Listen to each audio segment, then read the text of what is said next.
AEW celebrated 6 years Sunday night in Arizona with Double or Nothing, a pay-per-view extravaganza headlined by the return of the Anakin Arenas and a final of the men and women's Owen Hart tournament. So yeah, several big matches on what was a long card. So we're going to get straight into things, and we're going to kick things off with a buy-in where we saw Anna Jay and Hardy Cameron taking on Megan Bayne and Penelope Ford. And yeah, of course, the upstart team of Jay and Cameron looking for the big win here. And what started with some innocent comedy turned into several minutes of Bayne and Ford dominating the action, wearing Jay down in the corner and cutting her off from her partner. A bit of separation, a hot tag to Cameron, sparked Babyface comeback. The back half of this match was a bit messy, but ultimately saw Bayne neutralised outside, allowing Cameron to deliver her finishing mover.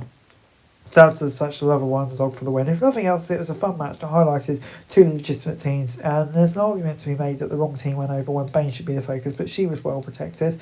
While they need more, but I think, yeah, we need to have a reason for them to be fighting over this. It just didn't feel like that was there at the moment. So yeah, I'll give it a 5 out of 10.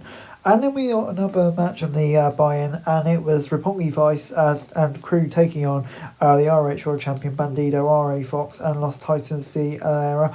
And yeah, it's every bit the fast-paced, high-flying affair that you might expect, with Fox standing out particular while Andretti's toughness was on full display as he appeared to suffer at least a broken nose. The action broke down late, culminating in several multi-man high spots, including with Babyface securing a win. This was nothing to do this one on a typical part match designed to fire off the crowd and set the tone for the rest of the show. The Babyfaces understandably went over, which was to be expected when it came clear that seemingly unbeatable hologram was on that side of the lineup, and the fans had fun. That's really all you can ask for this one. But yeah, once again, it's just another kind of pre-show match before we got to the main card, so I'll give it a 5 out of 10. The first match on the main card was Mercedes Moné against Jamie Hayter in the final of the Women's Owen Hart tournament, and Moné added more championship gold to her already brewing resume, defeating Hayter in the finals. A phenomenal match, one that will likely earn recognition as Women's Match of the Year and may even be in a conversation for overall Match of the Year. A red-hot crowd rode the roller coaster along with the competitors who told the story of determined Moné targeting the back of her opponent. Hayter fought for it, proved to be every bit the wrestler her opponent was, and nearly put her down on more than one occasion. Ultimately, it was resilient and masterful Moné who simply out-wrestled her opponent, catching over a handlock into a small package for a free. An outstanding match that's going to take something truly special to eclipse the quality of this match. And yeah, we only really had the men's final that could do it. But yeah, this was great stuff. 9 out of 10. We then got Daniel Garcia and Nigel McGuinness taking on FTR. And the new FTR earned a big victory in the second match of the night. And yeah, it was a strong match. The story of the match was McGuinness, who was not on a level of his fellow competitors, but was fighting for the honour of his broadcast partner Tony Schiavone and a future AEW against the despicable FTR. He was resilient, taking a beating and fighting through it, but the Shatter Machine proved too much, leaving Garcia to fend off the former tag team champions by himself. He tried but ultimately passed out due to the pain of the sharpshooter from Harwood. A better match than expected thanks to the tandem's ability to mesh story with in-ring action. It was physical, hard-hitting, that saw every one of them endure punishment. Heels were great, infuriating the crowd, really being good heels. So yeah, some may argue too long, but it got decent heat. 6 out of 10. We then got a stretcher match between Mark Briscoe and Ricochet, and it took a second period as Ricochet cut down the double tough Mark Briscoe and win Sunday's stretch match. The bald-headed villain overcame the tenacity, resiliency and creativity of Briscoe's attack to bust him open and put him on the defensive, despite added fire later in the match that saw Briscoe threaten to defeat Ricochet in another pay-per-view defeat. The artist formerly known as the one and only reduced the second pair to deliver a well-timed low blow and is able to lock Briscoe in the ambulance to secure the victory. A good physical match that kept the crowd alive and had them firmly behind the babyface. A great spot to finish as well, playing out Ricochet as a heel. Good stuff, 7 out of 10.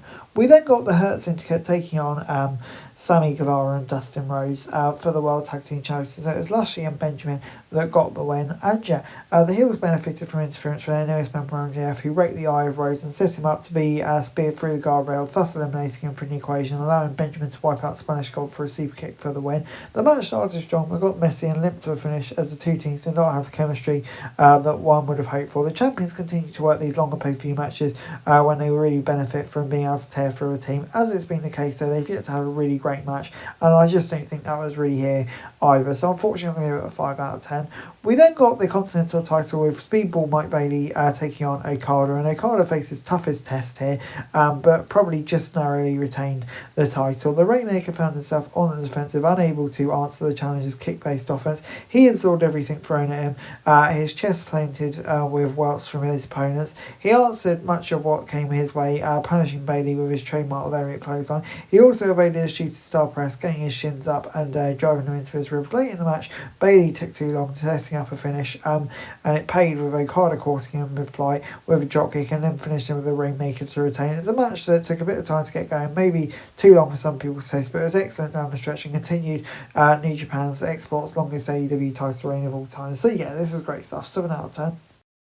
Timeless Tony Storm then overcame Bobney in a concentrated attack by challenger Mina Shigurakawa to successfully defend their women's championship and set up a marquee match with TBS champ Mercedes Moné. Shigurakawa was the best she's been inside an AEW ring, focusing less on character and establishing herself as an elite worker, something she did by working a clean match that saw her break out of new moves and hold as she was attacked by the base of her opponent. The Storm, in another gutsy performance in line with her wars with Mariah May and Megan Bayne, overcame the pain and suffering to earn the win. It'll be interesting to see what becomes of Shigurakawa now, as the losers in these championship matches have a tendency to disappear. Perhaps the established friendship between the two will kind of keep her in the picture. For now, though, the attention will turn for Storm v Moné, and yeah, what a brilliant match that's going to be. 7 out of 10 from me. We then got Anarchy in the arena, and yeah, for the first time it felt like an eternity, the babyface in AEW got the best of the Death Riders. Swerve, Kenny, Widow and Samoa Joe, Powerhouse Hobbs and Shibata defeated Moxley, Yuta, Claudio, Marina Shafir and the Bucks. And yeah, it's a plunder-filled brawl that features staples, thumbtacks, an ambulance, tables, chairs, cameos from the returning Hook and a bloody Mark Briscoe, and enough drowning pool to make you think it was SummerSlam 2001. It was exactly what we thought it would be. There were a few invented spots and more that left you scratching your head by the exploding table at the top of the stage, and what was something not the finish, you were watching pure chaos. The right team went over and the Young Bucks got what they deserved, and Strickland secured a key win following the absurd decision to beat him in the main event of Dynasty. So yeah, on the whole, I thought this was really good, really fun. I'm going to give it a 7 out of 10.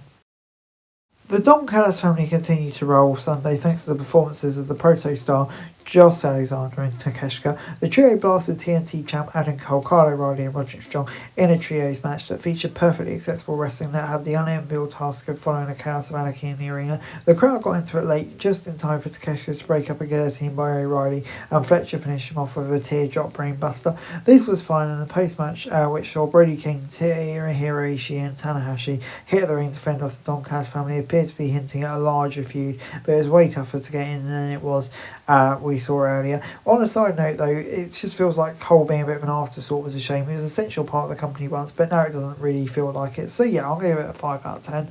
We then got the final of the Men's Own Hearts tournament, Hangman Page v Will Ospreay, and for the first time in their careers, they battled it out, and with a winner getting a shot at the world title all in. What ensued was pro wrestling excellent. Page and Ospreay tore the house down, delivering match of the year candidates and kept the fans genuinely intrigued that either man could win. They traded signature moves, levelled each other's with finishes, and even borrowed their most hated enemies. With both men exhausted, Page tried for the buckshot lariat, but Ospreay countered and tried for a stormbreaker. Page escaped, rocked the aerial assassin with a clothesline, headed outside, and finally delivered a jarring buckshot for the win. A post-match show of respect highlighted the growth Page's character has made over the last few years, and dismayed and pissed off cast out to a man seeking redemption. Redemption is what he will achieve at July the 12th at All In when he challenges Mox for the world title. This was a 5-star match, as good as anything either major pro wrestling will produce this year. It's immediately on the shortlist for best match of 2025, and Jet gets a 9 out of 10 from me. And overall, AEW Double or Nothing gets a 7 out of 10 from me. I thought, yeah, on the whole, it's a really strong pay-per-view, really well-received pay-per-view as well. Some brilliant matches on here. Of course, the show was stolen by the two Owen Hart finals. So, yeah, on the whole, I thought it's a brilliant show. Gets a 7 out of 10 from me, and I'm very excited to see the road to All In. That's it for this video. Thanks very much for watching. Remember to like, share, subscribe. Follow us on our socials. Link in the description below for daily wrestling news, meme, and content. Subscribe to our other channels on screen right now. That'd be greatly appreciated. Thanks very much for watching. Peace out.